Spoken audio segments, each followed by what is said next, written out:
Okay, being 7 o'clock, do we have a motion to open tonight's meeting? Motion. Second. All in favor? Aye. Okay, we are open. Good evening, everybody. This is February 8, 2023. This is a meeting of the Finance Committee. Before we get started, I'd like to say the Pledge of Allegiance.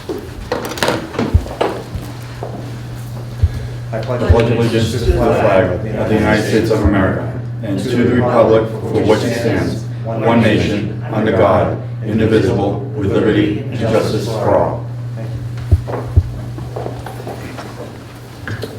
Okay, good evening, everybody. Tonight, we're going to go through some budget hearings with a few of our departments. We're going to go in order. So we're going to have Mr. Chad Leclerc from the Park Department present his budget to us. Yeah, Chad, you can grab a seat right up there.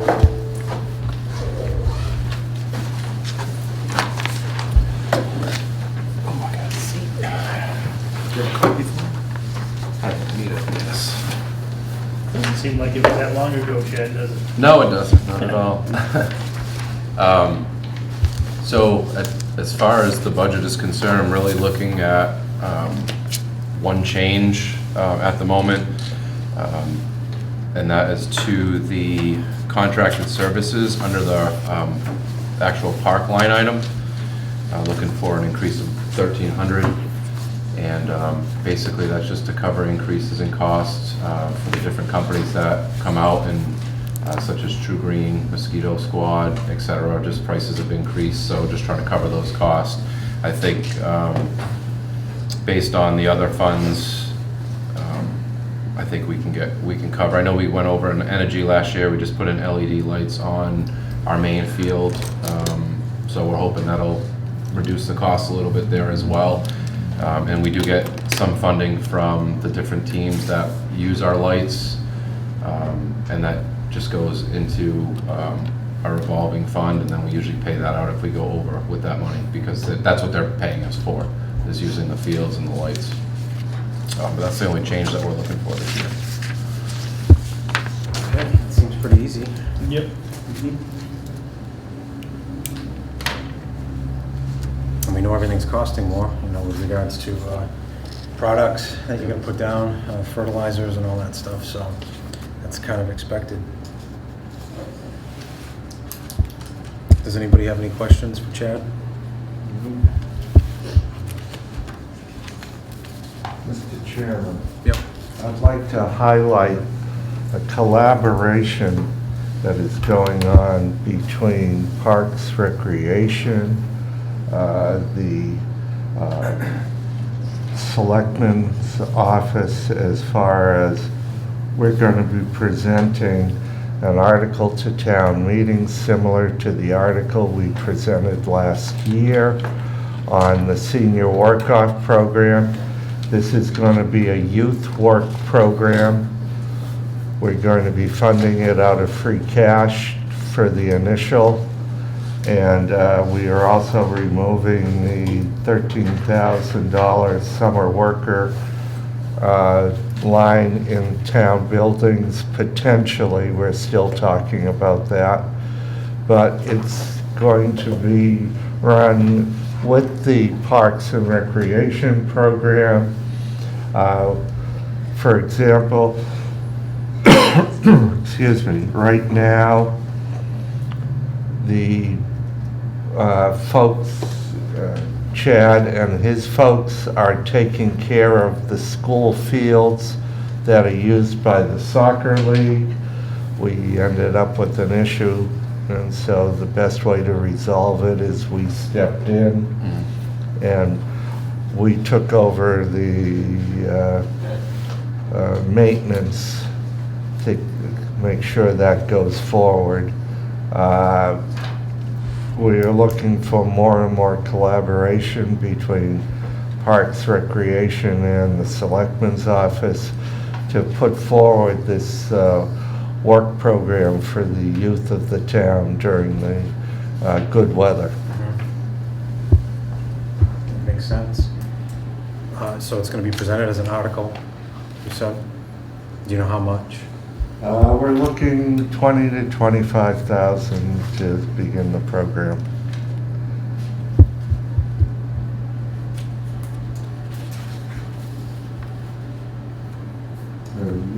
talk about some of the needs you have. Well, I mean, as you mentioned, I mean, we are cutting the grass. I do have a meeting next week with the superintendent and the soccer league too, to make sure that we're able to go forward with that, with helping them out. I mean, it helps the schools because the grass doesn't get cut, or isn't as cut as well as we're able to do that.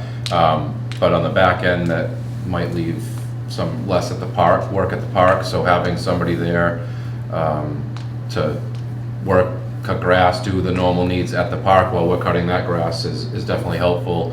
And any other areas that we may start working on. I know the selectmen have some ideas of little park areas around town, recreation areas that if they need our help with, that we can use this money towards hiring some people for that. And then my other option too is the summer youth program. The last couple of years since COVID, it's really expanded. There's a lot of kids that show up and they have a budget for their salary and they stick to it. If they have to have 5 workers working on a Monday and 3 on a Tuesday, so that at the end of the summer they only use the 10,000 that they have, then that's what they do. But if we possibly can utilize some of that money to have people working and off of that as well, then we'll try to do that. And this way where we have more workers to cover the children. So What are the ages of the kids? I think as long as you can get a worker's permit, so probably 14. I think it's actually 14 now, 14 to 18 probably. And then they have a couple senior workers too, people that have been there. I know Kathy Jason, who's run it for, I mean, since Mrs. Francis ran it years ago. She's been doing it. She's stepping down this year. She's retiring, so she has a recommendation of who's going to take over. I'm going to meet with her, and so they have probably three adults that work there. So they have at least 1 or 2 adults there every single day, plus the kids. And So they're under adult supervision Yes, while yes, while they're there. Yeah, I think it's a great idea. Yeah. Keep the kids busy during the summer. And we're also going to coordinate with DPW on some of their needs. Now, will this be like a yearly and annual, every recurring thing? Well, once we get it up and running, then we'll have to see, but, and at that point, free cash would not be an appropriate funding source, but this is the first year of the initiative. The other issue is, you might as well talk about the back of the complex and what we're looking down the road of. Oh, as far as projects, yeah, go ahead. Sorry. Trying to say that the school don't have enough money in their budget to cut their own grass?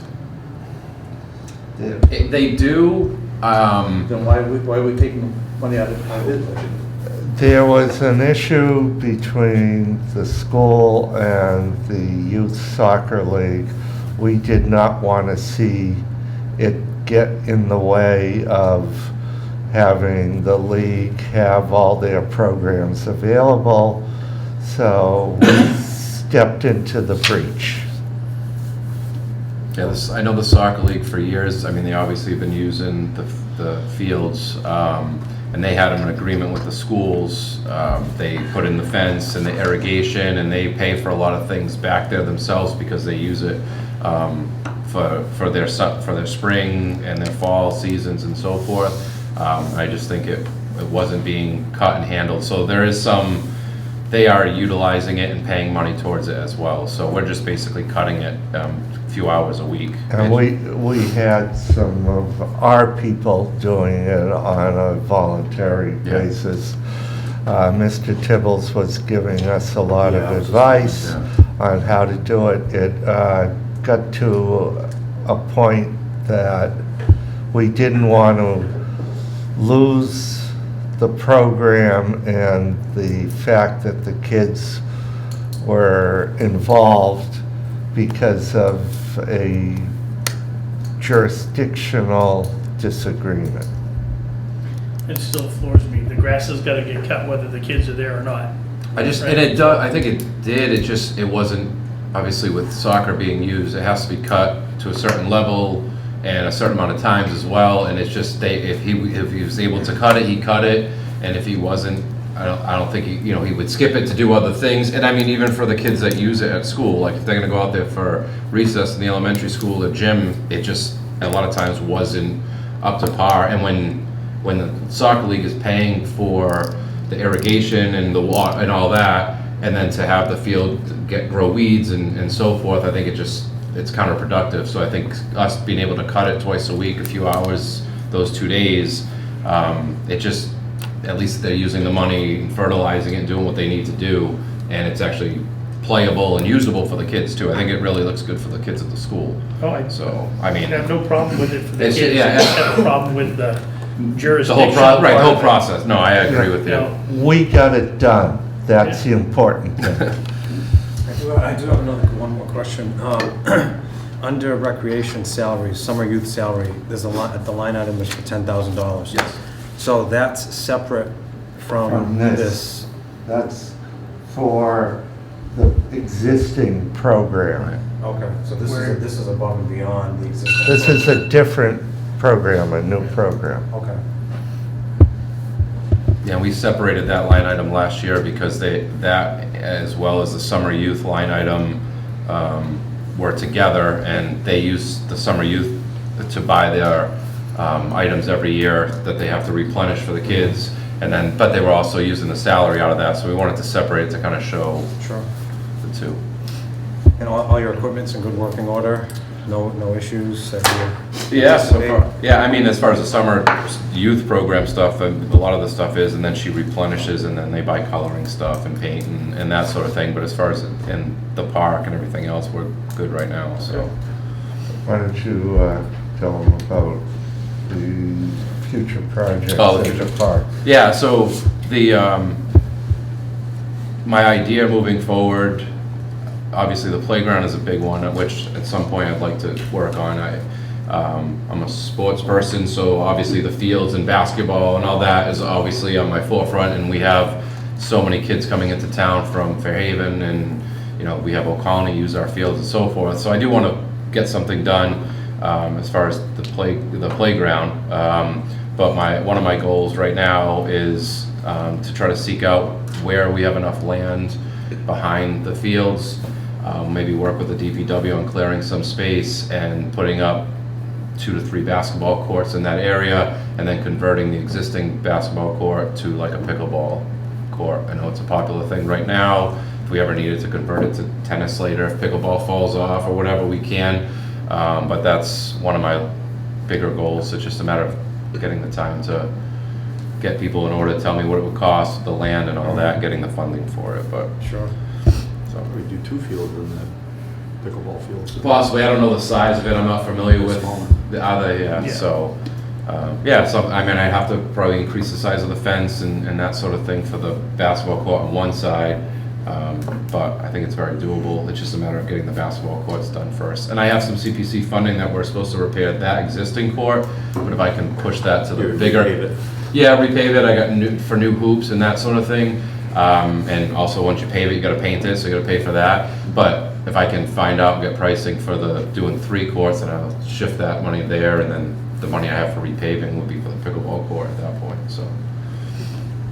And big we'll feature for the possibly seniors. be Yeah. folding that in as we develop the CPC plan and the open space and recreation plan. Okay.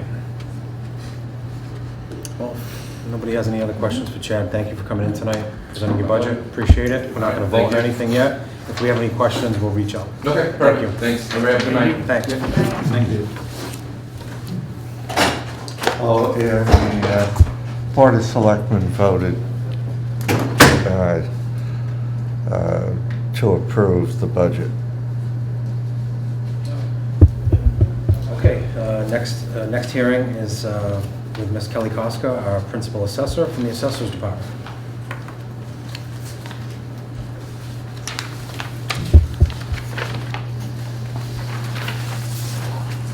Hello, everyone. We were asked to prepare 3 budgets The level funded budget was the one that was presented yesterday to the Board of Selectmen, so that's the one I'm going to review with everybody this evening.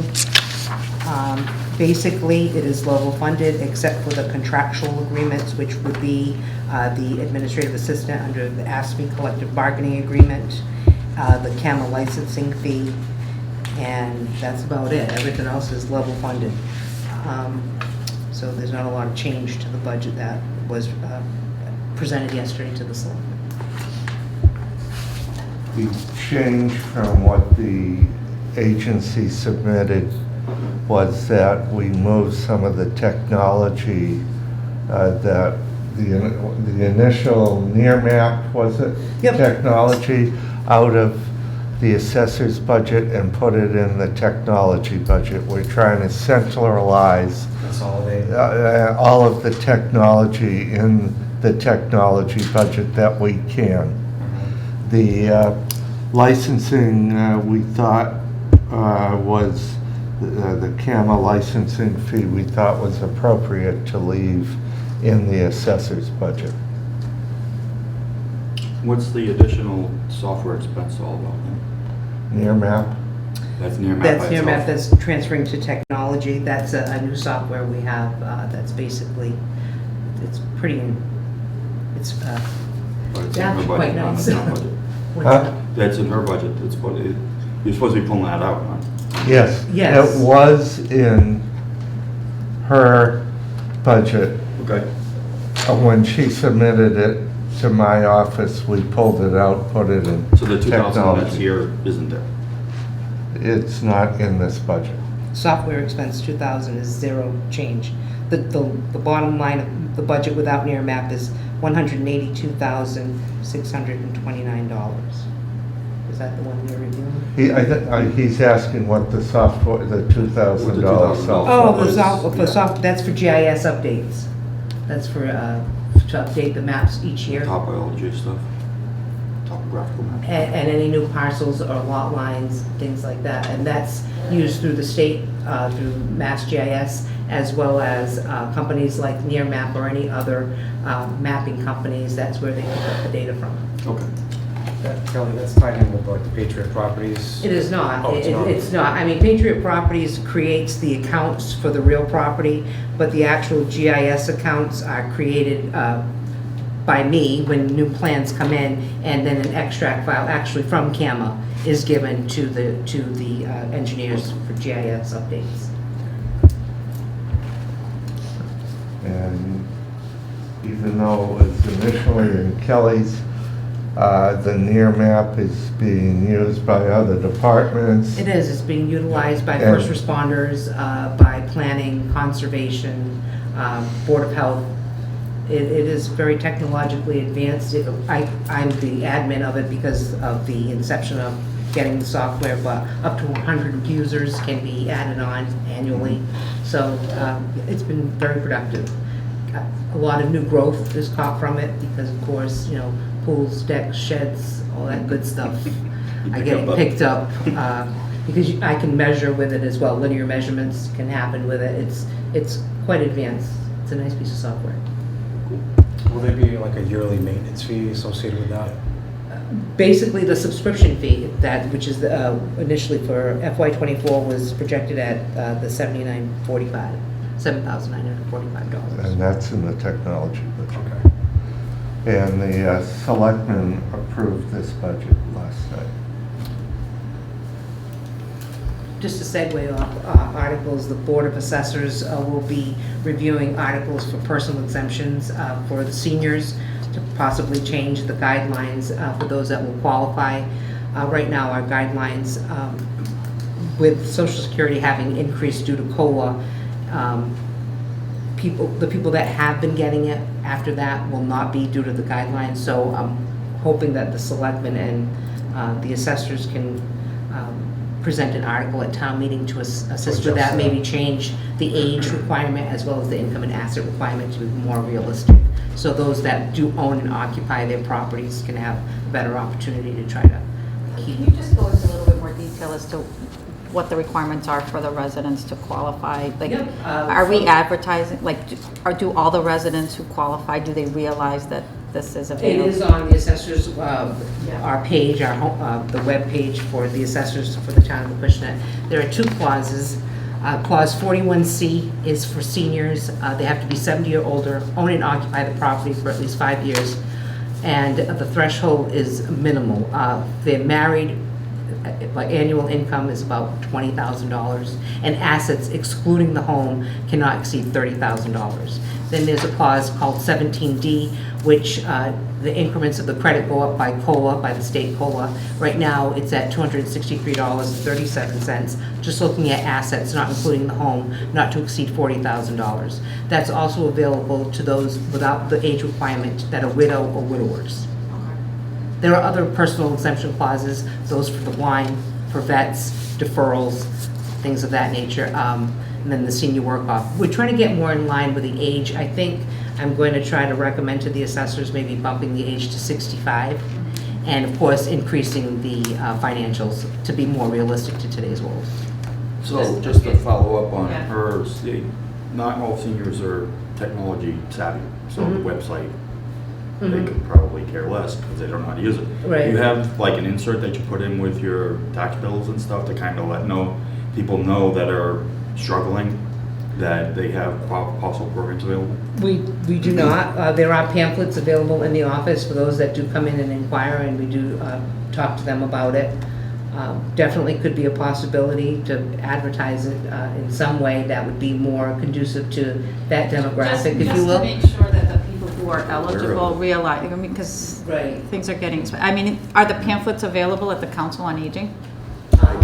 I can definitely make them available. Yeah, I think There has been, we've started discussion in other towns.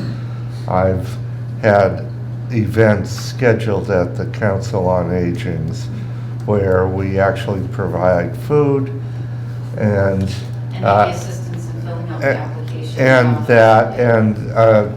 My principal assessor in like Millbury would present all the various options, and then we'd have staff there to help the seniors fill it out. And we did that twice a year. So I'm looking to see if we can start that up once we get everything coordinated. Are there a decent number of seniors in town who benefit from this? Overall, right now, for the 41C, there are about 100. And the 17D, there's probably about 80. Overall, I know during the tax commitment with all of the exemptions, it totaled about a credit of $68,000, and I believe it was 263 accounts. But that's with not just the senior clauses. Could we send something out with the tax bill? Just They to, could definitely you know, add just verbiage tell to them the go to the tax senior bill. center and inquire about something like that. Yeah. I don't know if that would be good. If we added pamphlets to the tax bill, it would seriously increase the price. Well, I realize that, but You have free text that you can actually, on a tax bill, that they could add that verbiage to, I believe. yeah. But what happens that I find a lot is because of the sensitivity of the information, a lot of them are a little apprehensive about it. Yeah. It is not a public document. Yeah. It obviously is viewed by the staff, which we're bound to the confidentiality of it. But it obviously it's public where it shows the credit on the tax bill. So that's kind of the Yeah. caveat. The credit is there, but the parameters to get there is not public. You get the veterans gonna think too. Veterans, Yeah, but they have to have we a... combined the two in Millbury I to get do I it. notice, Right, you have to have a service-connected disability, and there's a few clauses under Clause 22. You have to have at least 10% to 99%, you get a $400 credit. Yeah. If you have 100% service-connected disability or compensation, it's a $1,000 credit. And for those that have lost children or been prisoners of war or paraplegics, it's a full exemption. But you have to apply annually. Yeah. Seniors do Yeah. forget that. If you don't apply annually, you do not get it, regardless of the clause, veterans as well. correct. Thank you. Yeah, I think we can just do a little bit, do a little bit to try and help those who need the most help. Hopefully they watch some of our meetings and Again, I'd like to be more proactive, maybe with the new guidelines that may be set by the Springtown meeting. Of course, for FY '23, the expiration, the deadline for filing is April 1st of every given fiscal year. They'd fall under the guidelines that are in place, but definitely is an option. Does anybody have any other questions for Kelly while she's here? No. All right, Kelly, thanks for coming in tonight. If we have any other questions down the road, we'll reach out, but I don't foresee any Thank problems. you. Thank you. Thank you, Kelly.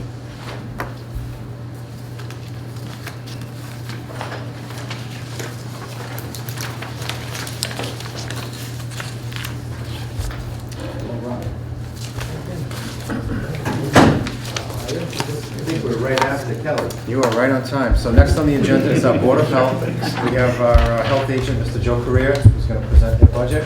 And good evening. One of the board members, Mrs. Deers. Chair. An extra seat. Doesn't make too much difference. I think you still gotta go on board. No doubt. Thank you, Joe. Oh, my God. Good evening. Good evening. Thank you for having us. So we went through the exercise of the A, B, and C request, which was the plus 1%, the minus 5%, and the level funded budget. The board generally is in agreement that they would support the level funded budget as a whole. 1%, they don't need the 1%. It's not much of anything on our budget. And looking at the 5% decrease, it would more than likely have to come out of the nurses, which would be a service that we would lose. That being said, on the other end, I've been working with the city of New Bedford and the town of Fairhaven through a public health excellence grant that's been granted to us. It's like a $30 million grant. And what it is a shared service arrangement between the three communities, which allows us to hire, over the course of 3 years, inspectors, nurses, or whatever we might need as a general whole in the three communities. And at this point, we've been able to hire a nurse, which is something that we've been really hopeful to, because our contracted nurses used to do more for the residents, and they've charged more and done less ever since COVID. And we even helped them get a grant to reduce the cost for this year. That being said, our public health nurse getting paid through the grant. Already reaching out to us to try to get some services. So without promoting that, this is a really good thing. Hopefully we might get some more. One inspector will come out of this. We'll see how that works, which would just be a good different set of eyes on different places that we are. But the rest of it is essentially the same, except for our contractual agreements with the ASME union. Their salaries have gone up. My salary has maintained the same here, and also the assistant health agent. If you have any questions, I'd be happy. Looks pretty clean. For a lot, I've heard through the grapevine, the community nurses hit the ground running, they're doing a really good job, so. The community nurses, yeah. That'll be a good learning experience too for 3 towns. You'll have 3 communities together, and we can discuss what's going on. And if you like something, you go for it. If you don't like it, you discuss about it, and maybe we can correct things around. I think it's a good idea. Yeah, she's already interacted with Heather. You know, they're reaching out to the Council on Aging to try to bring some of those basic things that we used to have back to it. You know, for most of the other stuff, honestly, we're essentially underfunded as a health department. We're not looking for any more. We go out of our way to try to bring in grants and do different things. I mean, even the training and testing, we have a health agent and a half essentially, and I mean, I think it was some of the training that we've already done to date was upwards of like $3,500. And I was able to pull in some grants we have that, some of that public health excellence grant allows that. So we do whatever we can do to keep the services that we can and keep us trained and do what we have to do. So, I mean, it is what it is. We know tough times. Has your board received any new updates or information with regards to this, this new title, these proposed Title V amendments? Have you heard anything? We have not heard anything new, other than you already know. I know it's been put on hold, I believe. Yeah, I mean, because there was some legislation, there was a bill filed that was gonna basically block any kind of the funding, I believe it was. So, yeah, no, we have not received Okay. anything, but the board supported a letter that I sent up to them, you know, again, just opposed to the whole Yes. thing. That's a scary thing for a lot of people in town that's on a fixed income. Absolutely. Yep. I mean, this system's a great system, it works, but it's gotta be inspected every year by an inspector, am I right or wrong, Joe? Oh, And it's gonna cost the taxpayer money. And, I mean, if you live in, we say up in Hathaway Road, I don't think the nitrogen levels are ever gonna reach the river. Never in a million years, you know? My letter, to summarize it, was basically, and this was a result of myself and one of the board members going to a pre-meeting over at UMass prior to the most recent, well, prior to them, again, Yes. talking about what was happening. There was a meeting that the town of Dartmouth had asked all the surrounding communities to go to. And we did go. Rehoboth was there, Seekonk was there, Freetown was there, Dartmouth was there, Westport was there, and we all had a conversation about how we felt about it. And really, it came down to the selectmen. I know the Dartmouth selectmen sent out a letter to all of the different surrounding communities to send a letter out to DEP to say that they were essentially against it.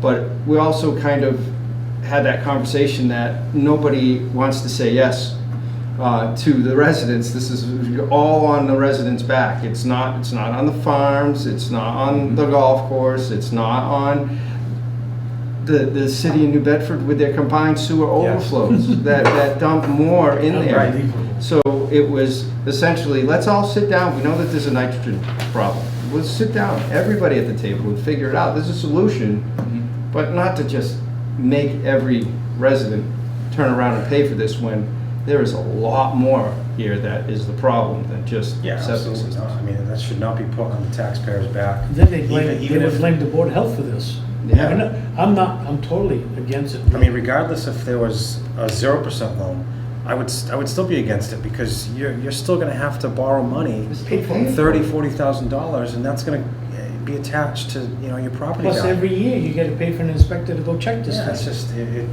when I first heard about this, I was like, whoa, I'm like, doesn't Just sound think- too good. Just We're think, all we're all built the getting same older. way. We're all getting older.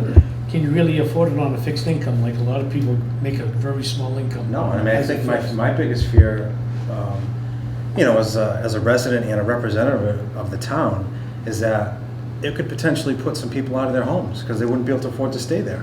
Yeah. You know, so I mean, I hope that this, you know, I hope our state reps and, you know, lawmakers do the right thing and don't put this on our backs. You know, if it's that bad of an issue, they should find a way to fund it themselves.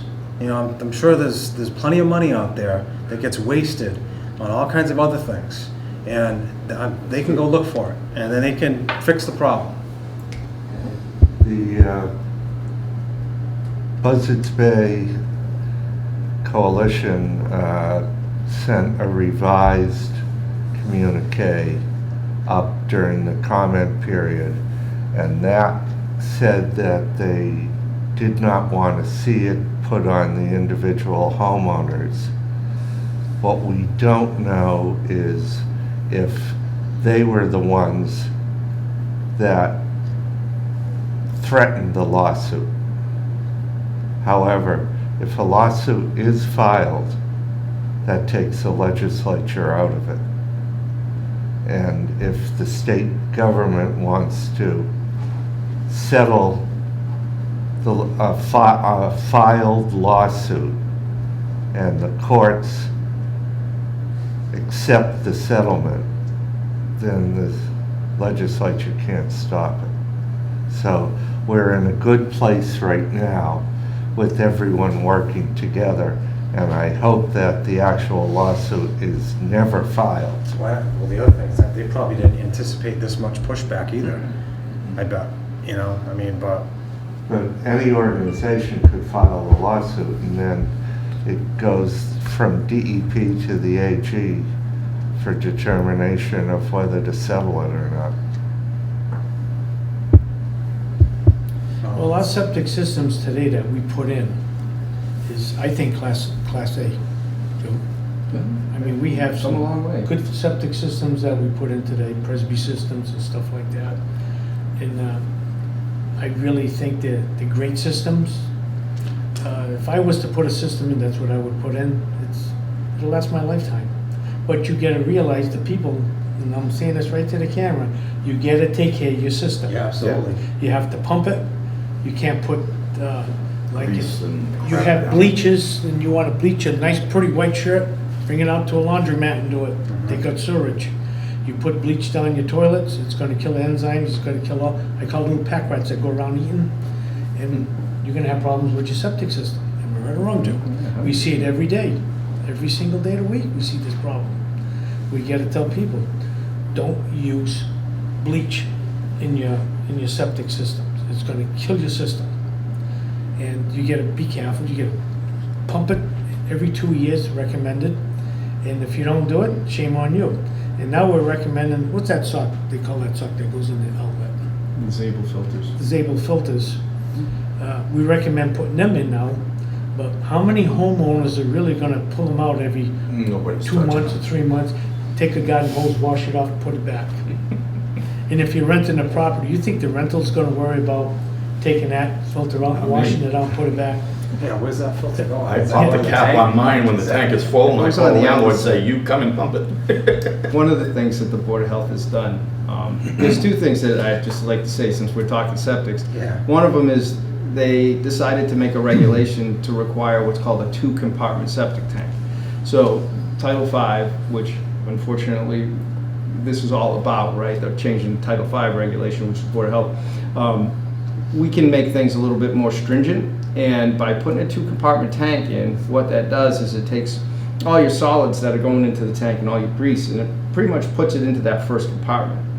Well, then this disable filter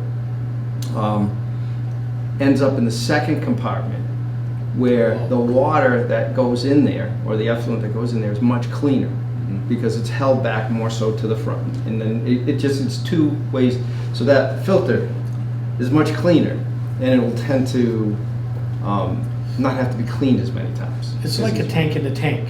You get the smaller compartment, it's a 15,000 gallon tank, Yeah. 1,500 gallon tank. One And settles, the other then one. you have a separation, then a pipe goes in, then down, 16, 18 inches. We made a modification on them, I seen a couple of tanks that came through, that when they put the pipe through and brought the 90s down, that it was wobbly and it couldn't move. So I told Joe, I says, get a hold of these concrete guys that's making these tanks, and we wanna stabilize fitting in between.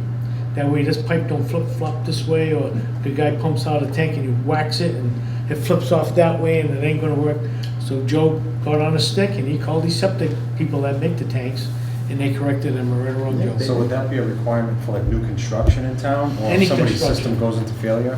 Any new or repair. Any new. Any new or repair? Yeah, Okay. yeah, no. So we made a big modification there.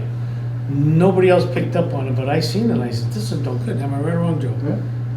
And I says, this is no good, this ain't gonna work right. So Joe got on the hook and he called up these tank guys and says, you gotta change it, my board says you gotta change it, and they changed them. So now it's a solid piece of pipe that comes out, and then you glue your joints onto it, your 90s, and it's perfect now. So that's a good modification that we came up with. And I'll leave you with this. Unless anybody has any more We're getting off questions. track here. I don't think we have any more. The board also actually being very proactive, and prior to even knowing that we were gonna get the denitrification bomb dropped on us, came up with a way to gently ease our way into it. And we have been requiring, or the board has been requiring, anything over a 30-minute rate perk, so 30 minutes per inch. Anything 31, so you're allowed for a perk rate up to 60 minutes per inch. And prior, for many years, the way that the Acushnet Board of Health worked is they did not allow for land to be buildable over 20 minutes, and then it got switched to 30 minutes. And what they did is say, well, if you can perk it and you can put in a system in a piece of land that's over 30 minutes per inch, which is a slow rate, but in turn, you're going to start putting nitrogen reducing systems in. We have about 12 of them in town since then. Some of them have been because of repairs. They actually work really good in repair situations. Not so good in new construction, and that's part of the problem with this regulation. If they had turned around and said, well, some of the things that the designers are allowed to do with nitrogen reducing systems in a repair situation, if they allowed that to happen in a new construction situation, it would significantly decrease the costs. But the modification of Title V wasn't in both parts. It was only just to say you're going to have to put these in. Literally, these nitrogen reducing systems, the plus part of them is they allow the system, the leaching field itself, to be brought down to about a quarter of the size if it's designed how it's called bottom sand filter, which helps reduce on all the sand and soot and the stone that you're going to need. And it even actually allows you to go closer to the water table, and at the same time it's taking nitrogen out. But not in a new construction situation. They're still making you spend all the money. And it doesn't make any sense. None of it makes any sense. Right. So, I agree. Thank you guys for coming in tonight. Appreciate it. thank you very much. You're all set? Thank you. Thank you. So the committee knows the Board of Selectmen has not reviewed this budget yet. All set? Thank you, Pete. Thank you. Thanks, Thank guys. you. Bobby, can you take care of it? As well. We'll see you again. Thank you. Have a great day. You as well. Thank you.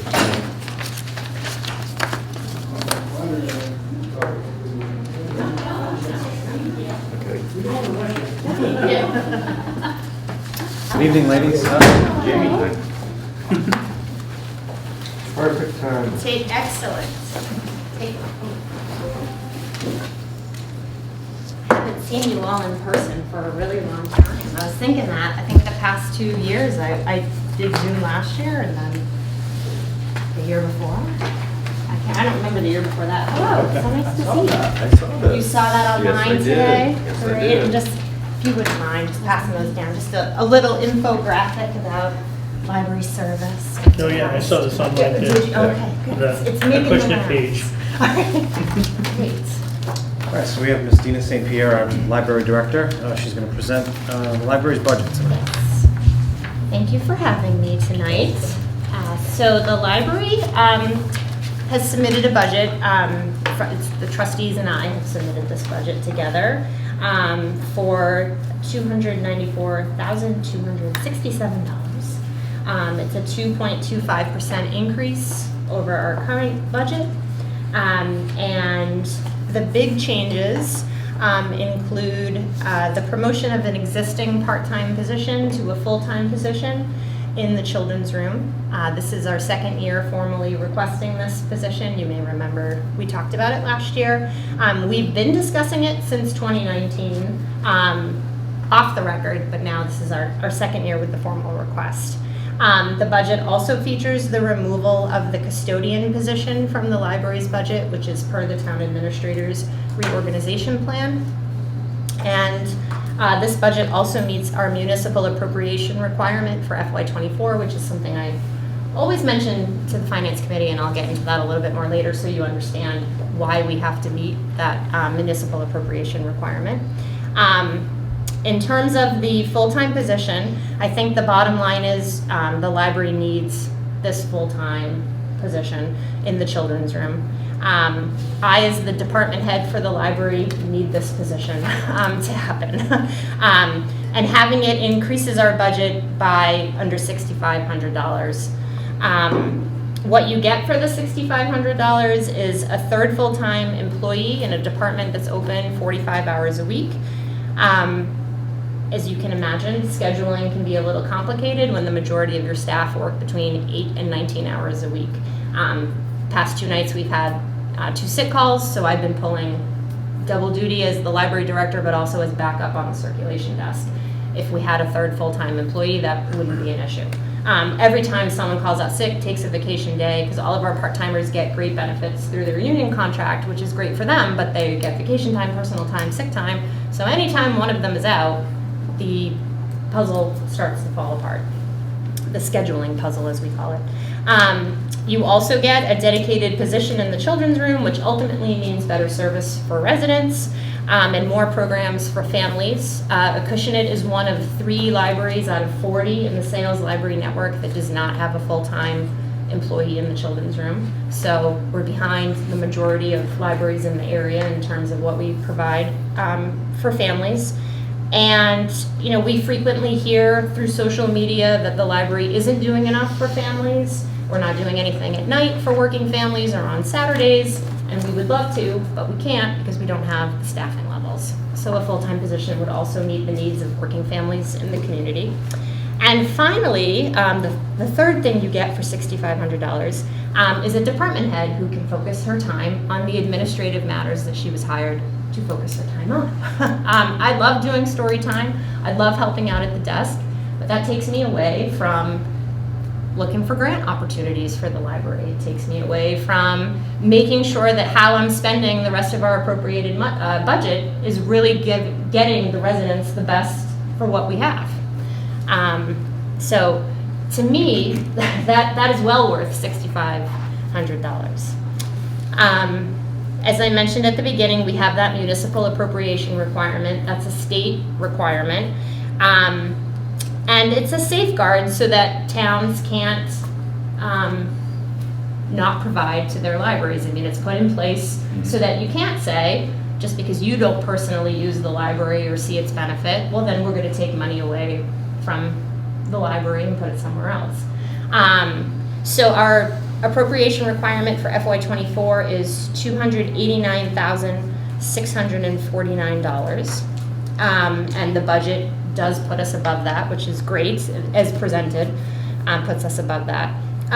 Certification is critical for a small town like Acushnet. It gives residents access to not just the material in our building, but material to access to material from all of the neighboring libraries that are part of the sales network and beyond. I mean, Acushnet residents can borrow material from Boston Public Library without going to Boston Public Library. Anywhere in the state, there's 7 other networks that we have access to the material from. If we weren't certified, we wouldn't be able to have access to even for Haven, never mind Boston Public Library. Meeting these requirements, like the municipal appropriation requirement, also makes us eligible for state aid. We just received our highest award in the library's history in December of 2022, which was $13,713. We expect that the second award for this round will be as much, if not more. We'll know for sure in the spring.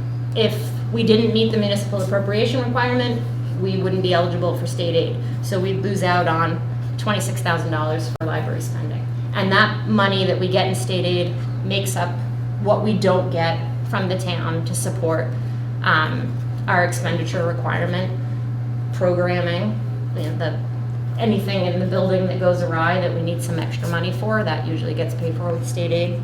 So it's critical that we meet that municipal appropriation requirement. And I elaborate on that with you all because you're the money people, so I think you can appreciate the importance of that.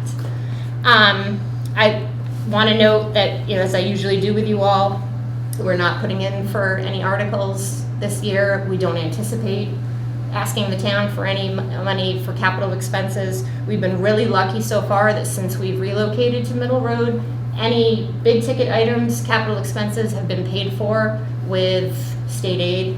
The Friends of the Library are very generous in raising funds for us, and we also have gift accounts that we use. So we haven't asked for anything above the appropriated budget in the 8 years that I've been here. And that means like even little things like new computers and printers, we're paying for that without asking you all for help. The one thing that we can't cover with these funds is staff. So that's why we're coming to you and asking for help with creating this full-time position. And just last of all, library usage is, actually it's not my last of all, I'll get to, it's my second to last of all. But wait, there's more. Library usage is back on the rise since COVID. We're working our way back up to pre-COVID numbers. 2019 was our best year ever. It was so exciting, and then, you know, whatever. But we're working our way back up, which is great news. And the infographic I handed you tonight details what community members who use the library saved in 2022 by using the library, which is over $1.2 million. Those numbers are based on circulation counts and program attendance. So we're really, you know, we did put it, you saw it on social media today, we did put a similar thing on social media today, you know, just saying if you're using your library, great, keep using it. If you're not, you know, maybe you'll think about using it, because why are you spending this money that you don't have to if you have access at your free public library? We expect the numbers to keep going up in 2023, especially due to the state of the economy. We've already issued over 50 new library cards since January 3rd. People are actively seeking out the library and they're using it. We went fine-free in December, so we're no longer charging overdue fees. This was something that the overdue fees that we were taking in amounted to, I think it was $1,200 in recent years. It didn't seem worth it for $1,200 to continue to have residents pay us 10 cents here, 10 cents there. You know, it just, let's go fine free. And this has been received really well, especially by families who will sometimes borrow 30 bucks at a time because they're reading a lot of books with their kids. Or watching a lot of movies, and the movie fees were what added up quickly. So that's been received really well. And we're continuing with our full calendar of events. We have a lot going on every month. We're already gearing up for the spring and summer. We're planning a summer concert series again, which brings in, on average, over 100 people on Wednesday nights in the summer to the library to sit out on the back lawn for a concert. And I think it's important to note that when we offer these programs, they are completely free to the public. We're not using appropriated money to pay for them. It's, again, state aid, friends' money, gift accounts. So when we tell you we're offering you a free program, you're coming for a free program. We have 2 big art programs this month, and all the supplies are provided. So you're coming either for a painting workshop or another creative thing, and you didn't have to pay for the canvas, the paints, any of it. You're coming for a night out free. And it's truly free, no hidden fees. The last thing I wanted to say, which I should have said when I was talking about the budget itself, if for some reason this budget doesn't pass, if it's too much to ask for and the powers that be, you all say, no, it's not going to go through.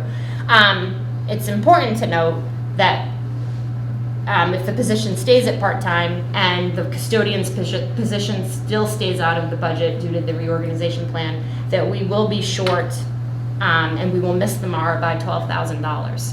And so that won't be the end of you hearing from us if you say, if you and the selectmen are, you know, don't want to do this, we're going to have to come back and arbitrarily place that $12,000 kind of meaninglessly in other lines just to have it. So that doesn't seem a fiscally great idea.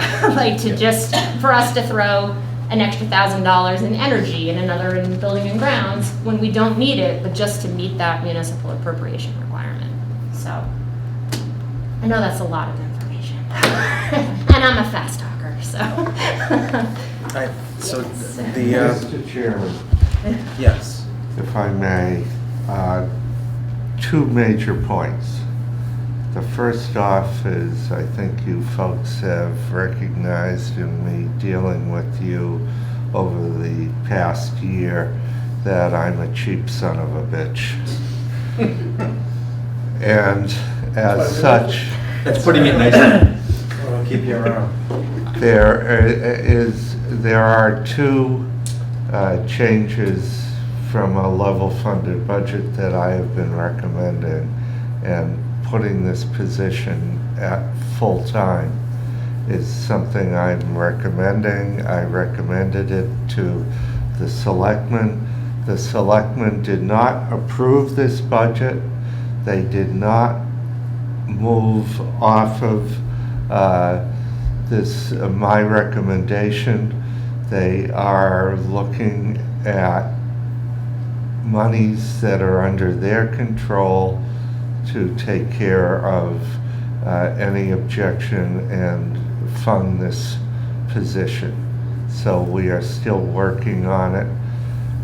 If we have to cut elsewhere from budgets under our control, we're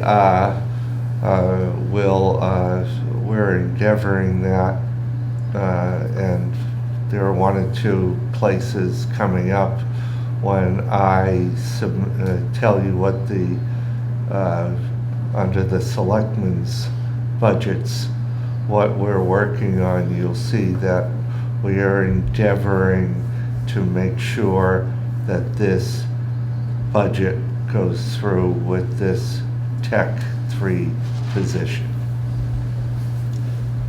As her liaison, I'm happy to hear that. Is it the part-timer that will just go full-time? They're Yes. willing to do that? Well, Okay. unfortunately, there's a vacancy. We've lost the 2 part-timers who have been in this position since it was created because they're looking for full-time work. So that person did resign in December. So the position is vacant right now.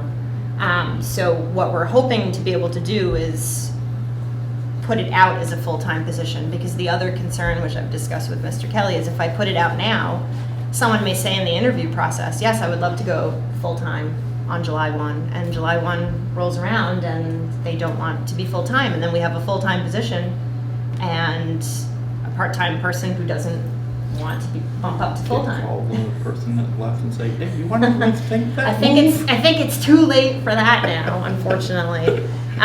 So, I mean, this is the time of year where it's okay. I mean, it's not great to be down anybody, but I've picked back up story time and a few other things that position was doing. And our other full-timer, Sandra, who's our patron services associate, she's picked up other responsibilities from that job as well, so that we're still offering the services as best that we can, but the position is vacant. So, which is Somewhere in $12 million, I think we can figure out 6,480. Let us not forget, For the children. it is for the children. And it's That something works- that she works talked here about too. a year ago.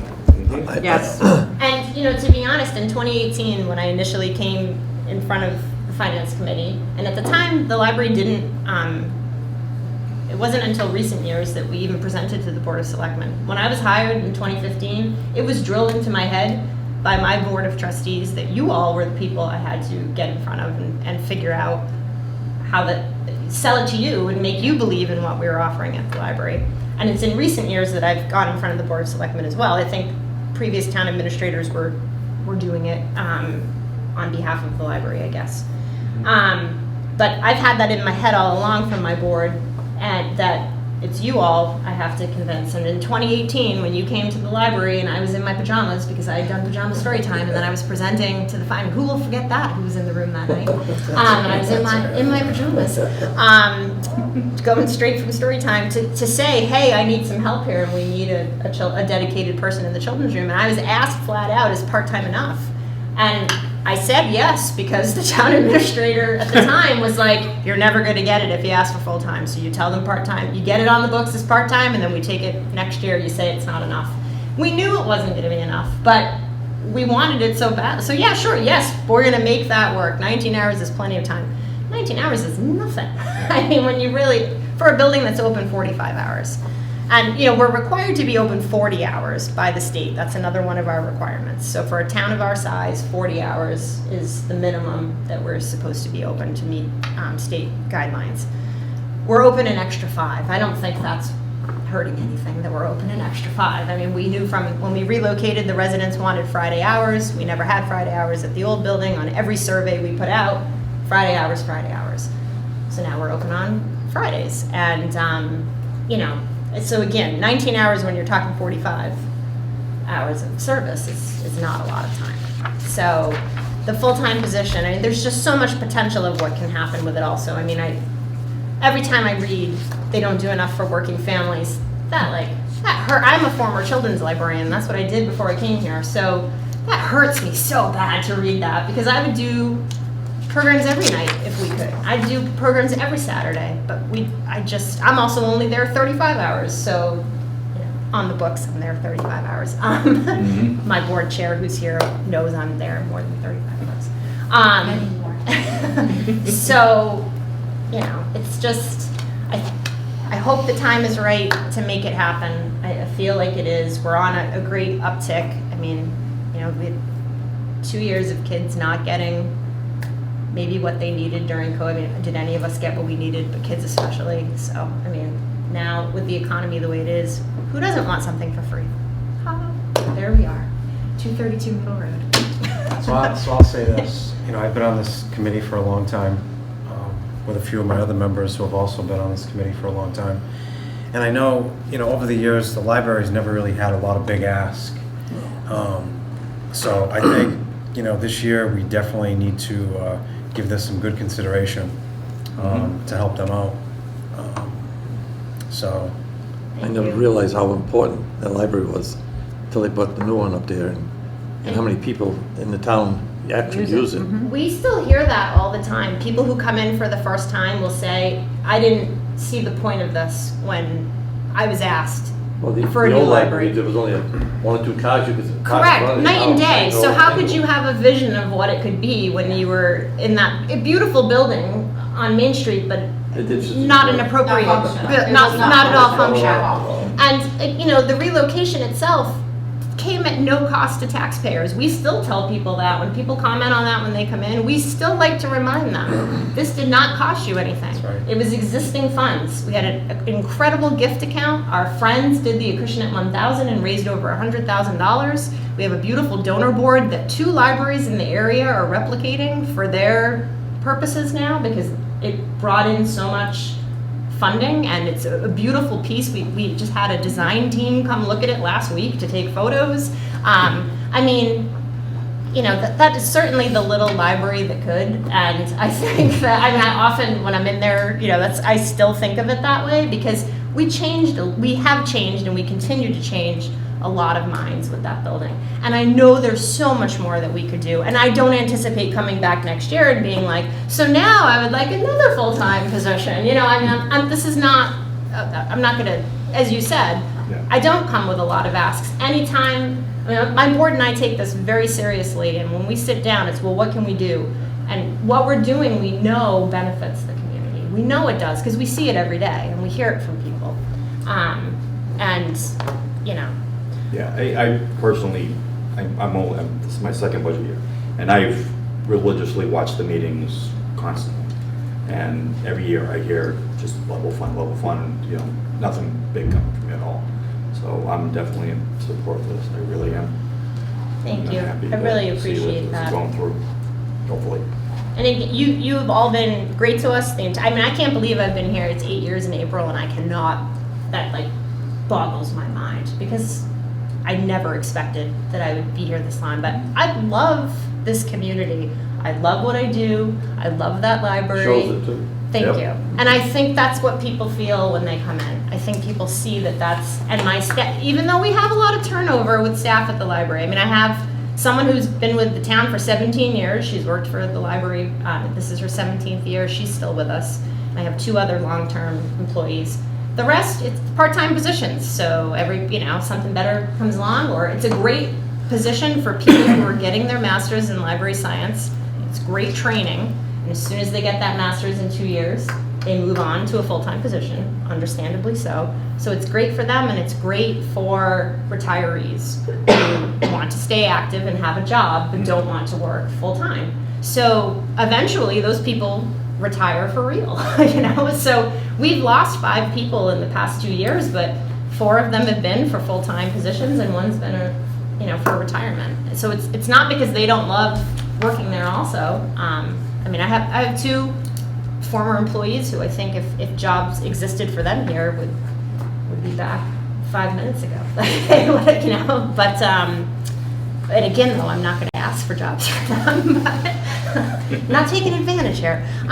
But I think even with all of our turnover, I think the precedent's been set in that building, and the staff know when they come in that, oh, hey, these people really like working here, and this is a good place to work, and this is a great little part-time job, and oh, the community's so nice. And so then the new people fall into that, so that people who visit know, like, this is a welcoming space. We're happy you're here. Tell your friends.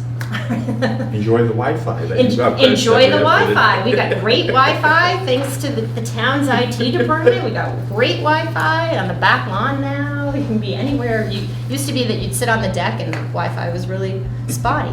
It's great now. That's just one of the benefits. Free Wi-Fi. If you're in your car, even you get a good Drive-by Wi-Fi. Yep. Yeah, I think the repurposing of this building has been a great thing for the town. I mean, I know when I drive by, I'm always impressed looking at it, because it's such a nice looking building. It is. And, I like some of the things that have been built on the outside too. I don't even know what you call that. Pergola. Pergola on the deck, yeah. And then in the back. Yeah, pavilion. Yeah. And yeah, it that, looks you know, really good. I know he's no longer with the town, but if I'm the mom of that building, then Jim Merritt is the grandfather of that building. I mean, he came in and he just did so much for that library. I mean, he, I think, feels the same way about it that I do. Like, I have an attachment to that building for sure, because That's nice on the inside too. right, and that's, that again, done with town employees. Like, and I think that's what gives it also that personal feel, because it wasn't done by a design team or an architecture firm. It was done by people who do home improvement projects and good home improvement projects, and it shows. And I think that's been a benefit to any town building that the building department has worked on. Do you anticipate having a hard time filling the full-time position? I certainly hope not. Right. I think the biggest difficulty might be that when this happens, I'm not settling for the first applicant. I'm making sure that whoever comes in is going to meet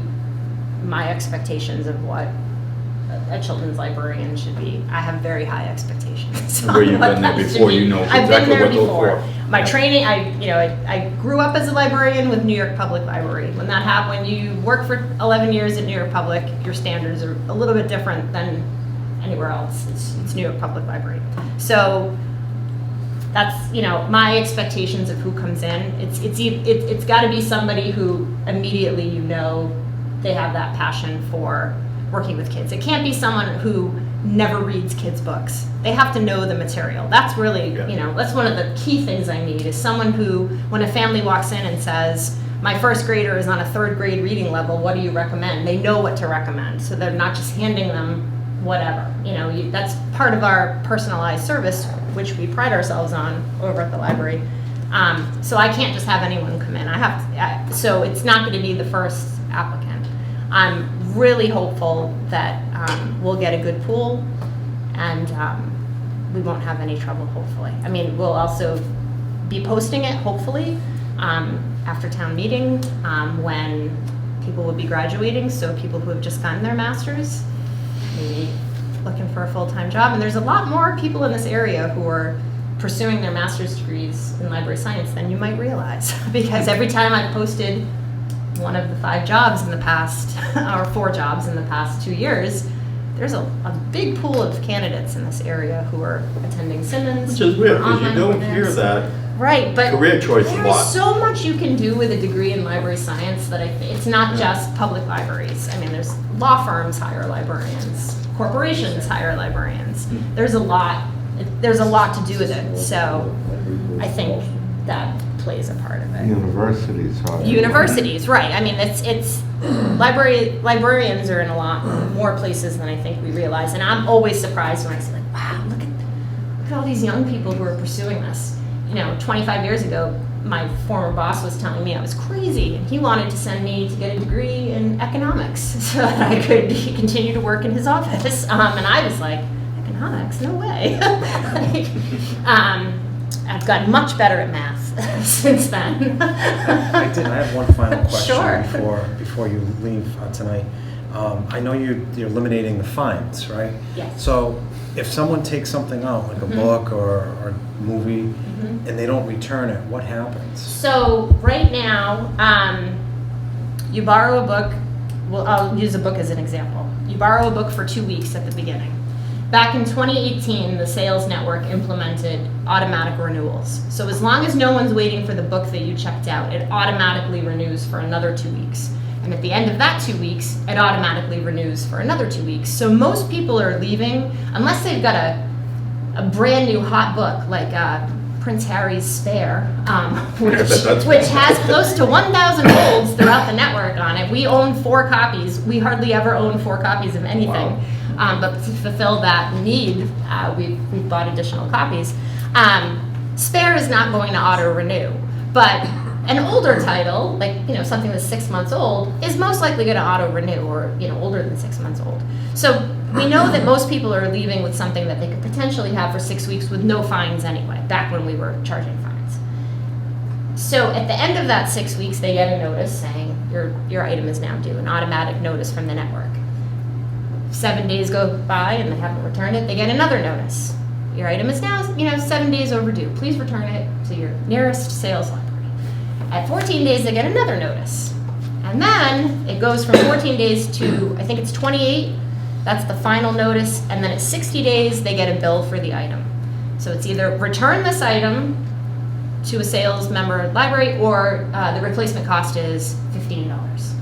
So usually at that 60-day mark, you suddenly get a bunch of things back. So have you seen that happen yet? We're seeing we implemented it December 21st, so we haven't quite seen that yet.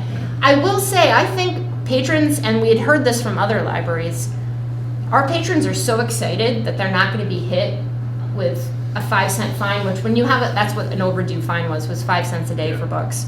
But the second you hit 5 cents, you get a delinquent message on your account when you log in on your phone or computer, and it says delinquent. Nobody wants to be called delinquent over a nickel, or 10 cents. It's in red with an exclamation point. This was very disturbing to people who are like avid readers who just took a little bit long. It's like insulting to them, and we would hear that at the counter, like, why are you called? Like as if I'm personally saying you're a delinquent. But that's the library lingo.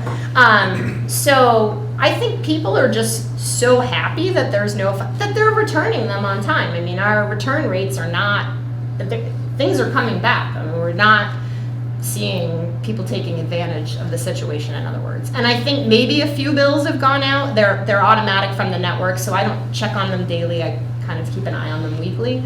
And I think what I am seeing is when the bills go out, within a couple of days, the item has come back and then there's no bill. Like as soon as you return the item, that $15 charge is off your account. So, and we've also seen a really large increase in our electronic usage, particularly, I mean, we were seeing that happen anyway, but certainly with COVID, our downloadable books and movies and music, those numbers all have risen. So if you have borrowed a physical book, but you're also someone who downloads, if you hit that 60-day mark and you're charged for the book, you're then blocked. So you also can't download the electronic material. So somebody who has the physical book but also is like, oh, then I'll just, download my things instead. Well, then they go to do it and they can't because they still have that physical book. So we are seeing people. We haven't taken any lost book charges since this went into place. So in the past month and a half, we haven't taken any lost book charges. I do know that for sure. And people are still paying overdue fines if they owe fines from other libraries. So also on December 21st, when we went fine-free, we also wiped off any existing overdue fines. So we gave people a fresh start. If you owed us $30 in overdue fees, that's gone. Please come back to the library. And that might be partly why we've had over 50 new cards go out since January 3rd. I mean, 50 is pretty high for us. It's about, I think it's 54 since January 3rd. Two went to my daughters. Okay, so, and I don't know if they had fines or not, but they're back, and that's great. But if they go to another library in the network that is still charging fines, and they borrow material directly from that library, then they will be assessed a fine. So we are still taking in a little, like it's 20 cents here, $1 there, and overdue fees. So we are still turning that into our revolving fund when we get it. But to answer your question, that was a very long answer. To answer your question, I had a big cup of coffee before this day, if you couldn't tell. And I've been working since 10, so I'm also, yeah, exactly. Yeah, I think people are not abusing So you'll be that. able to keep track if Yes. this is becoming problematic. Correct. The network makes it so easy. It's time consuming to go through the reports. So do I necessarily have time for that right now when I'm doing all the children's librarian's work? No. But You notice your sales fee went down. yes. So the sales membership expenses, yes, it went down. Okay. The reason why it went down is because for the past 3 years, we've had a new executive director at sales. Prior to her arrival, all the libraries benefit from a telecommunications grant every year. The previous executive director would take that off the estimated bill when she sent us the estimated bill for the next fiscal year. She would take the grant, what she knew was coming from the grant, she would take that off the bill. So it wasn't on the estimate. This new director has left it on the estimate, trying to be a little, just in case the grant falls through and suddenly they need to charge us more money. Well, for the past 3 years, libraries have been saying, please stop doing that because we don't end up spending, we asked for 14,000 and we only spend 12 because you've given us $2,000 off the final bill thanks to this telecommunications grant. So it's not giving us the opportunity to be honest in the budget process because it's sort of padding the budget. So this year she finally took that into consideration and she. It's an unusual thing. We don't see things going down. Correct. So that's why instead of it being the 14,528, it's down to 12,787, and they're confident that this isn't going to bite us on at another time. And there's a cap, so she can't turn around next year and hit us with a really large increase because there is a cap annually as to how much they can increase the membership costs. So that's why there's that decrease, which helped out with our request. That was nice to have a decrease in expenses. Okay, Dina, well, thank you for coming in tonight, and like I Thank you. said, we're gonna, give this every consideration. Thank you. I really appreciate that, and I appreciate you all listening to me and all the support you've offered the library over the years. And I genuinely mean it. It's nice to see you all in person and not be talking to you from my home office. Great job. Thank you very much. Feel free to come by anytime. Library cards All for right. all. Thank you. Thank you. so much. Thanks you. again. Thank you.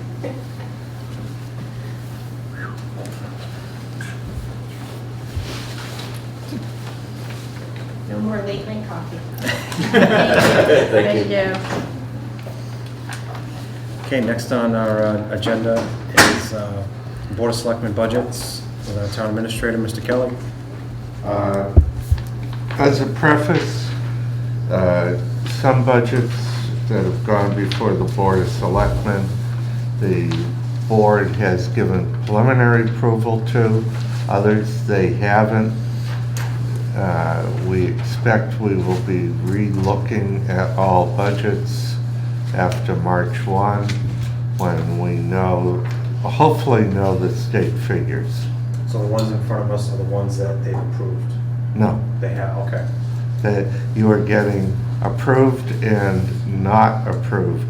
The way I look at the warrant is the Board of Selectmen's warrant, and you folks give advice to town meeting, but the Board of Selectmen presents the warrant to the town meeting. So it'll be what change? Not the way I read the charter. Previously, this board, the Finance Committee always submitted Article 1. That was a article submitted by the Finance Committee. But the warrant is, The warrant is by the Board of Selectmen, but Article 1 is submitted by the Finance Committee. Yep, but the warrant, which also includes Article 1, is at the discretion of the Board of Selectmen. Well, that's a change in procedure then. No, well, it's not change in procedure. It's probably because you're talking to an attorney that, It's the way you're presenting it is different yep. than what, like, But Mr. Sanchez. legalities are that your charter assigns the presentation to town meeting of the warrant to the Board of Selectmen. Other towns, the town manager does it. Other towns, the Finance Committee drafts the whole warrant. Thank God we don't have to do Yeah. that. Let's not start that here. And then motions are made after the warrant goes in.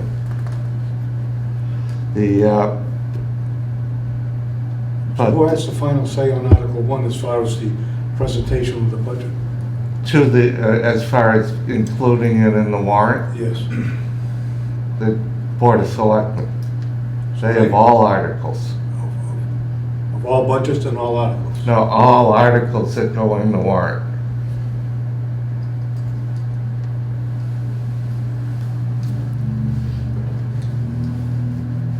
Under the way I read the charter. The recommendation to town meeting is from you folks. But putting the warrant together and putting it and posting it for presentation to the citizenry of the town comes from the Board of Selectmen.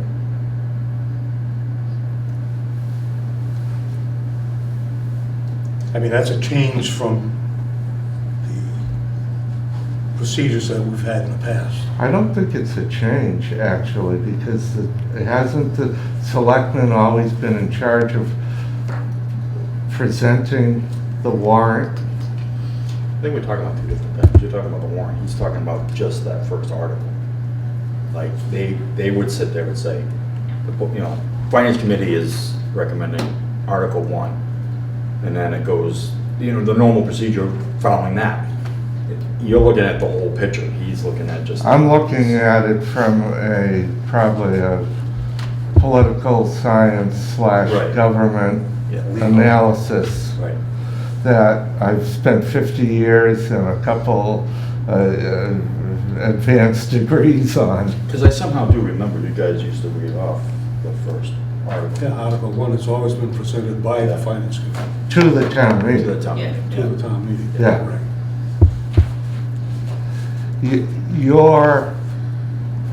have to present and recommend or not recommend.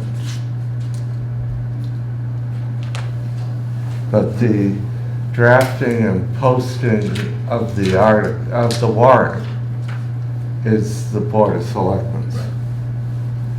You guys have just been lucky over how long you've had a charter, and probably before, when you were a bylaw community, that you've had agreements on that.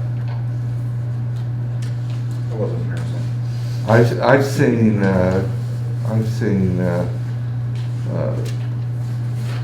town managers who, under some charters, have the authority to draft the warrant and present it to town meeting, present entirely different one from what the Board of Selectmen and the Finance Committee recommended.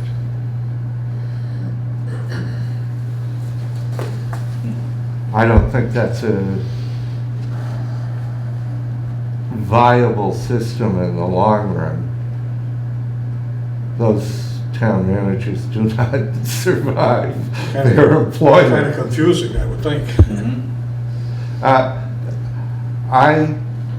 I agree with you that it's also confusing when you get out of New England, because no one has for example, town meeting times as a Robert's rule, so to speak, for town meeting and stuff like that, other than around here. We're a very unique system. I think it's more democratic and it's more citizen-based, and it is the pyramid is reversed where the citizenry at the local level has more authority than in a lot of other places in this country. And yours is a very simple charter. I've seen some that are 100 and something pages. Okay, so Mr. Kelly, you're gonna go over right. miscellaneous? Well, for the select board? Yep. Yeah, so whatever you All wanted right, to. for the review. select board, I think that's the easy one. The change is we put a placeholder in of $400 in longevity because we've lost an individual, and that gives me opportunity to take people from within as well as having to make up for it if I wiped it out totally. I've left the salary the same because we don't know who is coming in at this point. We've moved some money around from travel because I don't travel out of state for conferences. I'll do conferences in state and do some professional development to keep up, but considering that I'm at the end of my career and not the beginning, I'm not going to travel to ICMA conferences in Las Vegas or something. Why not? Why? Well, she that must be obeyed would rather I take her somewhere nice than travel for work. And You can't park in front of the slots while you go to the seminar? Office, town reports, the person that, or the firm that was printing the annual report is no longer in business. We've gone out to another one. It's costing us a little bit more. Office supplies, it's just the cost of doing business. As you can see, I added in professional technical the 250 I saved in travel plus a little bit more because dues are going up. And part of my contract is that I get to attend MMA professional development conferences. Okay, actually, I have a question for you real quick. In the past, we used to get a publication from the Mass Municipal Association, I believe. They do it online now. So we don't get a print anymore, a print form. It's all just, okay. On the MMA website, and they have the monthly. So it's there all, okay. Just for our members, in case, they wanted to take a look at that. Sometimes there's some informative articles in there that, we can get some insight from. And I'm a little different than some town administrators in that I strongly suggest to some staff that they attend professional development at the MMA for various things. I don't think, from what I understand, prior town administrators did that. They went themselves and that's it. well, as I said, there are some things I like to be briefed on, but there are some things I'd rather send a junior member of the staff to learn, because at 72 and at the end of my career, I'm not going to be sending myself to management or HR 101. Well, it's similar to having to like maintain CEUs, like many professions do. Yeah, well, I don't have to continue to do that. I'm not going to be, as part of my contract, I didn't insist on membership in ICMA or any of that. This is my last rodeo. Well, I was gonna say, at your level, you probably don't need to do that at this point. So you can see there's a decrease in the Board of Selectmen's budget.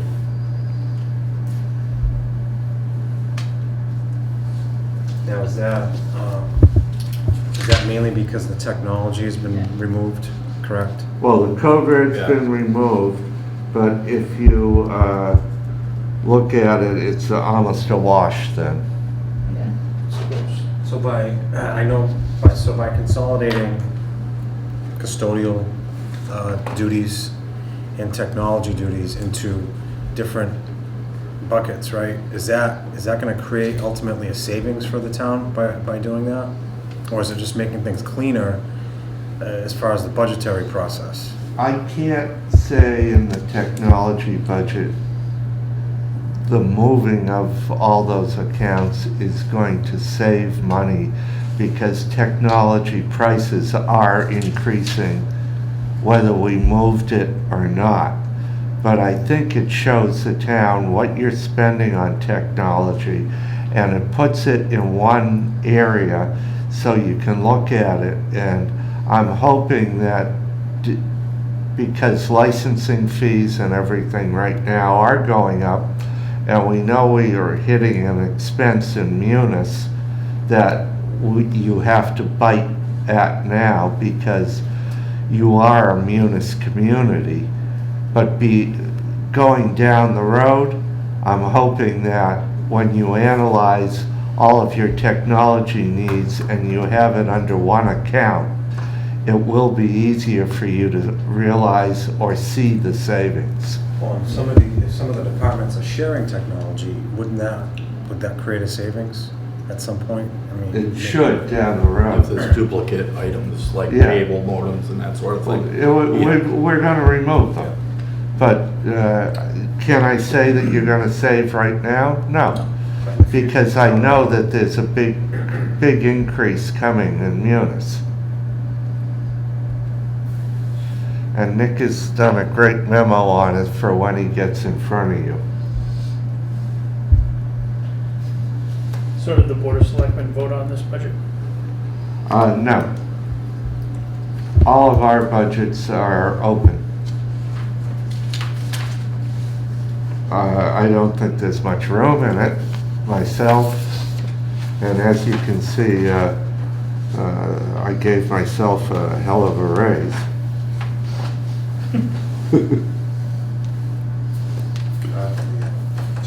That was facetious for the people. out there watching. Yeah, but clarify. It was a rounding number. It was 0.24%. Just about a little over $300, so. Yeah. 344. Yeah, Pretty much a couple of nights out. a couple of, yeah. Couple of nights, a couple of drinks. Well, that, Come on, so we gotta figure in the inflation thing going on here. Yep. that was a given. Bacon and eggs. Yeah. Yeah. Eggs mostly. All right, shall we take miscellaneous next? Yes. All right, miscellaneous, we cut compensated balances because we created that fund last year as a stabilization fund to fund compensated balances. But you have to leave some money there because to access that fund, you have to go to a town meeting. So we cut it in half. And we are planning to add some to the stabilization fund. This, I would advise you always keep some money here because you're going to have somebody retire unexpectedly, and you're going to then be able to take the money out of this fund rather than access the compensated balances stabilization fund. But I think it's smarter to build up a fund out of free cash to pay for these, because I've seen some folks, long-term employees that retire, that are ending up walking out with 5 figures. Some of the older contracts. Other than that, celebrations is the same, beautification is the same. We had a discussion whether we put that somewhere else in selectmen, but as of right now, we're leaving it there. Agricultural Commission, Shellfish Warden, Herring Inspector all are the same. Acushnet Cultural Council is the same. The Safety Committee is, the expenses just in case we have to do any advertising while we have our meetings concerning certain things. And then we cut the Lake Street Improvement Committee at the suggestion of the chair. That was one of the sources of monies we talked about for the library position.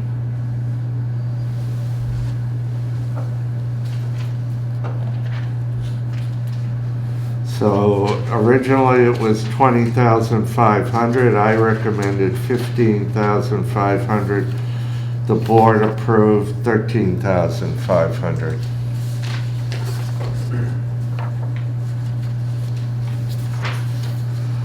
Legal services. I want to start at the bottom and work up. I suggested that we put tax title attorney fees, remove it from the treasurer's office and put it here because it's a legal fee for an attorney. And this is where it belongs. We deducted the amount that we put here from that budget. In the past, you have been taking the legal land court money, the 17,000, and at the end of the year, using it to decrease part of the deficit in your legal expense, regular town council. Well, this year, as you know, Angela and Carla have identified approximately $450,000 of unpaid real estate taxes that had not been, the town's right to it had not been protected. We've gone through the process. We've collected $120,000, and we are now going in. We've done the advertising. We've done the notification, the advertising. Now we will be going into land court to preserve town rights, and so we're going to be using at least some of the 17,000 to do that. And so, and we most likely will be doing some of that next year.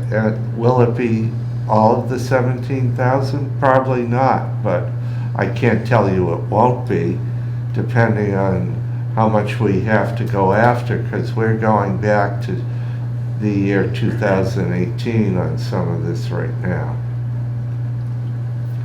So the unpaid taxes that are collected, what fund does that ultimately go into? That will go into our revenue accounts, kick over, because it's already been accounted for in the past, and eventually will kick over to free cash. Okay. But it's a larger amount than I've seen in a lot of other towns I've been associated with. You said 120's been collected so far? And we had 2 agreements that were coming in over the next 2 weeks that should kick it up to 140, 150. And some of, we're doing it in increments as far as notification and advertising, and then going into collection. We're not planning at this point to, even though we've been approached, to sell off any of it to the firms that buy it in a chunk, and they usually only buy the good stuff, and then they go collect it, but they give us a discounted amount. We'll keep trying to collect it ourselves. And yes, there's an increase in the legal expenses, but when I looked at going back over the a number of years and segregating out one particular legal expense, you seem to be averaging $70,000 to $80,000 a year. And you've been making it up at the end of the year. Whether I put it here or I make it up at the end of the year, as you folks know, I like a little bit of transparency, especially when I'm dealing with the selectmen and the finance committee. And so I'm telling you that's what's there. And I'm looking to the selectmen and the finance committee to decide what they want to send to town meeting. But other than that one large legal expense, which admittedly a chunk of that's being paid for by your insurances, you've definitely been averaging between $70,000 and $80,000 and making up the difference either from reserve fund transfers or from end of year transfers from other accounts or from the $17,000 in land court.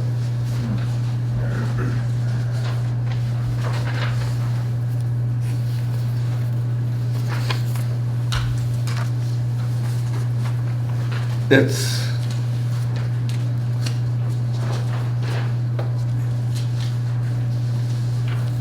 different attorneys also that you're, different firms that you're paying for the 3 different things. General town council work, land court, and tax title. Just go out for an RFP for legal services. Yeah, I just went out for an RFP for legal services, for health insurance, and for regular insurances. I don't think you've gone out in 20 years. I won't be surprised. Other than you changed health insurance, and I can't figure out why you changed the way you did 5 or 6 years ago, where you started to contract directly with the Harvard Pilgrim Health Insurance. You weren't even part of a purchasing group. And I've never seen a town do that.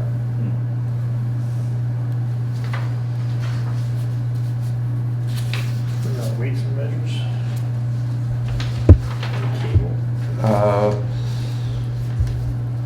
I didn't bring those, they're level funded. I thought we did that, Last one, we yeah. did that the last time. It's town, just gonna do town buildings and properties tonight. Yep. Okay. Here's the changes. I put back the foreman position, and we've advertised for it, and we haven't had any success having anybody come in at this amount of money or had any type of credentials that they could actually perform the job. So we're still looking at that. As far as the maintenance, we lost the 2 people that were the maintenance people. We've been using part-time folks, senior work-off folks, and people who are working part-time in other departments to come in. We're keeping our nose just barely above water, but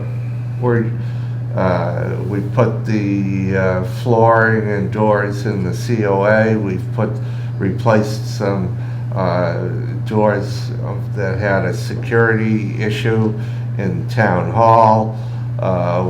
The walls in the fire department were falling apart. They're dealing with that now. So we are successfully doing projects, but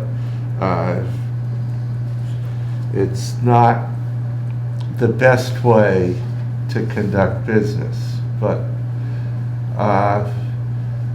it's also what a number of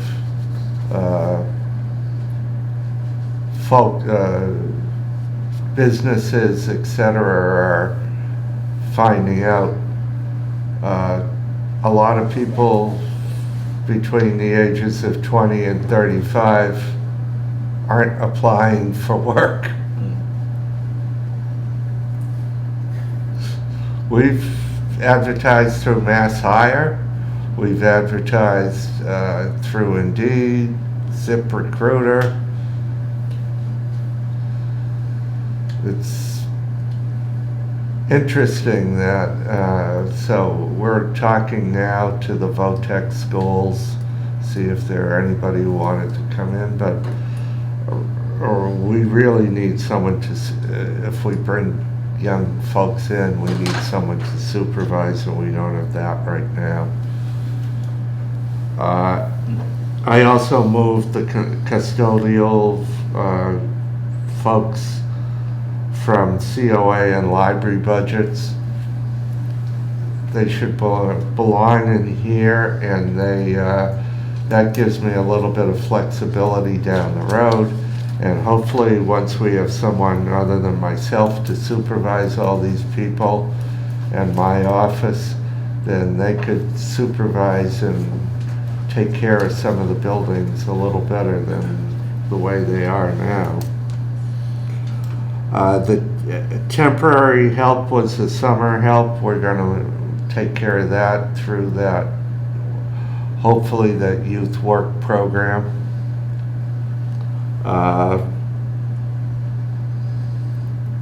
As you can see, we just put energy up $1,000. That's subject to change. We've added the alarm system from COA into the building and grounds R&M. Custodial services, they do parting ways in town hall right now. They're the level funded. Postage, we moved a chunk of the postage to the treasurer collector's office because we were paying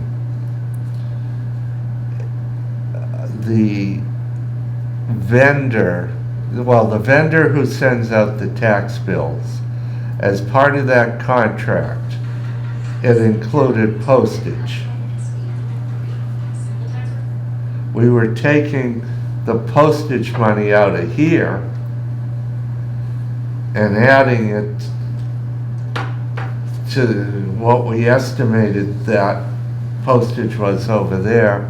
So we looked at it, we said, take it out of here, the postage here will be the actual cost of postage out of the postage machines, and the tax bill, sending the tax bill out through the vendor will be the actual cost of sending the tax bill out through the vendor.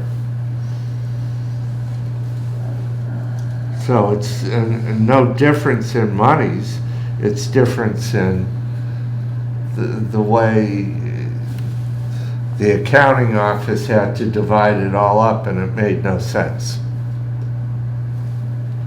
If we're hiring a vendor through the treasurer collector's office to send out the bills, and that included them actually sending out the bills, why are we taking 15,000 out of our own postage thing? Show the cost of actually doing business with the vendor. And then supplies we decreased. So it's an increase, but it's the real, but most of the increase is the transfer of the custodian positions from COA to library, and the reinstituting the foreman position. We also removed the $10,353 from the building commissioner's account, because even though I was told it was a stipend because he's a building commissioner, I was told, wink wink, it was done because he was overseeing the two gentlemen that were doing the maintenance work. And I don't like the wink winks. Going back to the foreman position, you said nobody's applying for that? People are applying, but they want $60,000, $65,000, $70,000 to do it. Or they're applying for it and they have Mediocre credentials. Yeah, I can't say they don't know the difference between a hammer and a screwdriver, but if I'm not going to trust them to hammer a nail in my house, I'm not going to trust them to do it in town hall. Most of the people that applied could do the job, they just want more money for it, or they want to do it for this pay at like 25 hours and keep their own gig on the side. So is the 55 not a going rate then, because is that not? It seems to say 55 is not the going rate for this. I don't know, but when I talked to Mass Hire, which is a state agency that runs a lot of this, they thought they could get people applying, and they were surprised. So there haven't been a lot of applicants? But as I said, I'm going to go through the VOTEC schools and have them send out, it's terrible to say, but if the economy tanks, and maybe this position will become more attractive. Well, I think, Now they're talking about increasing minimum wage up to $20.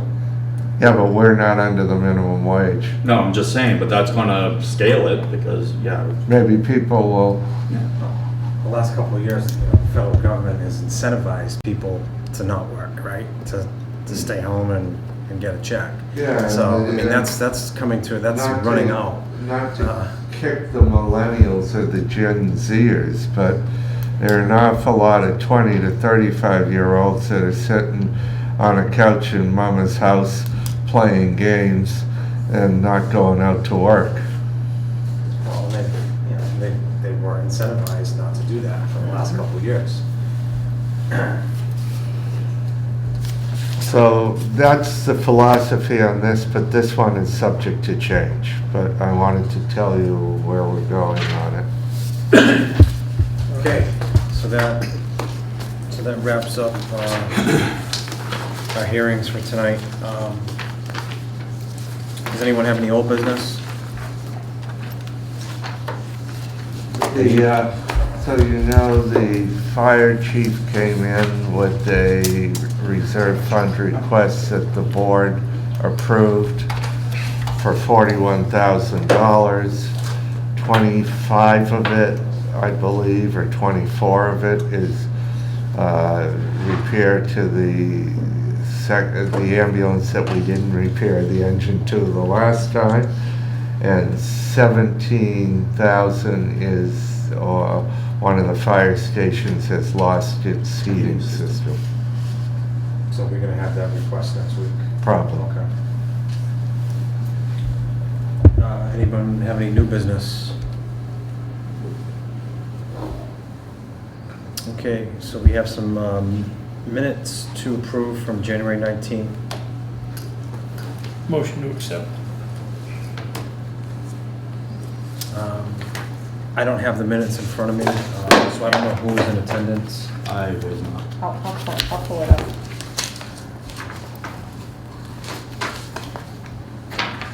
There you go. Okay.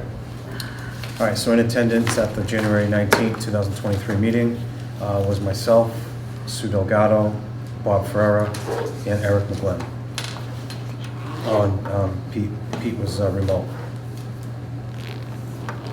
Motion to accept. All in favor? Aye. Okay, minutes are approved. Okay, next meeting date is going to be next week, February 15th, next Wednesday, 7 p.m. I believe we will be back at the Board of Selectmen meeting room next week. If anything changes. School vacation? No, that's the week after. The week after. The week after the school week, 22nd, we will not be meeting. The board is meeting on the 14th, and you folks are meeting on the 15th, I believe. Correct. So we just had, so far we've met with a total of 6 departments, Animal Control, Council on Aging, Park and Rec, Board of Health, Library, and Board of Assessors. So we have to think about who we want to call in for next week. The board, so you know, tabled the accountant and treasurer collector's office. They were going to take it up the last meeting and they tabled it. We are, because of how we're operating right now with consultants, we just wanted to clarify some points. So they'll probably be taking it up again on the 14th. So I think at our previous meeting, we kind of set up an outline, a tentative outline, which is subject to change.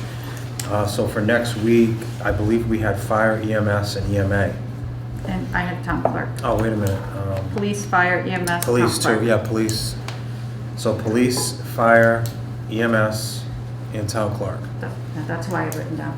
Right, because the Board of Selectmen were covering those on the 14th, right? Yep, so, you haven't met with accountant or treasurer collector, so you might want to tentatively put them on. I will be presenting them. So it's. So you're going to present that. I'm not going to pay consultants to come in to present the budgets. I'm paying them enough as it is. They're well worth it, looking at everything they've discovered that was either questionable or shouldn't have been done. But I So could think, we hold off maybe till the 1st on those? if you want, whichever you want. I think we should do that because we're going to have a Full full slate of groups coming in next week. Well, police and fire, I think you'll be a little surprised with. In a good way or a bad way? Go with it. Okay. Okay. He's smiling, can't you tell that? Well, I mean, it's I still. Usually he's smiling, he's the one I that don't does the cutting. understand that. I don't understand how that's gonna be a good thing, given, you know, with the shortage in people and the overtime.